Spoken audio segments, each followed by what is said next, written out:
let's go through some stretching exercises that can be really good to use at the end of pregnancy.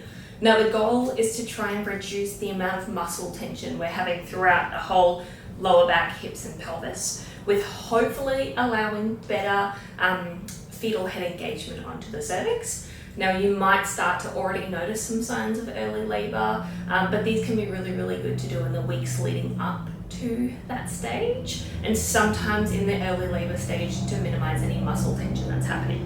Now there's a variety of exercises that you can do, but here's a few of my favourites.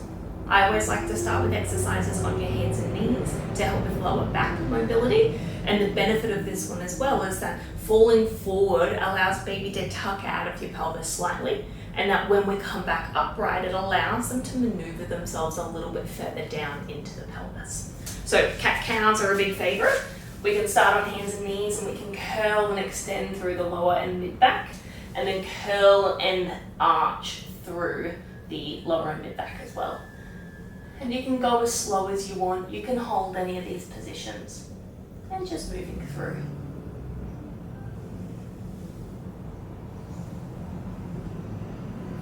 Now from here I tend to go into some kneeling exercises, and hip flexors are a really common one. People talk about feeling really tense in the hip. So in this position you just need to be careful of your balance. One leg is coming in front of you. We're going to gently tuck the pelvis forward and lean into this stretch. Now the leg that's behind us, we should get a very gentle stretch. And any of these stretches you can hold from anywhere from 10 seconds up to 1 to 2 minutes. It's whatever feels most comfortable for you. Now your belly's likely getting in the way at this stage, so if you need to rotate that leg that's out in front of you out to the side. You can then also mobilize through the front leg, so you can sit back into it and lean forward or come in and out of the stretch. And if you want to add that front leg hamstring stretch into it, you can. Again, just be careful of your balance. From here we can come and do the other side, or we can transition into a sitting exercise. So we could do our hamstring stretch in this position. Again, other leg out of the way to allow your belly to sink into it. You could do both legs, leaning forward if that's comfortable for your body as well.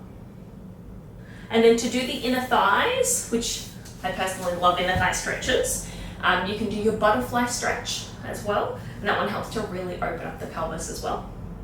And you can always add some little rocks or movements into these exercises as well. Now if you had something behind you to lean against, like a ball or a chair or a wall, you could definitely do a little glute stretch in this position as well. You're just pushing that knee away from your body, and your ankle is just bent onto the opposite knee. And you could always rotate. We want to make sure that we're relatively even side to side.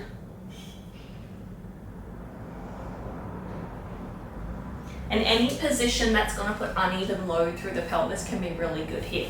So a high level exercise, if we're back in kneeling, we can reach one of our legs out to the side, and we can find that comfortable position, either bottom sinking down or even holding this position to really open up through our inner thigh and in our pelvis as well.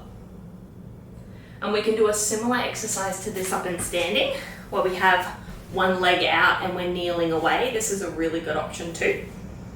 And again, you can rock into it. Always best to have something nearby that you can hold on to. And again, you can alternate and do the other side.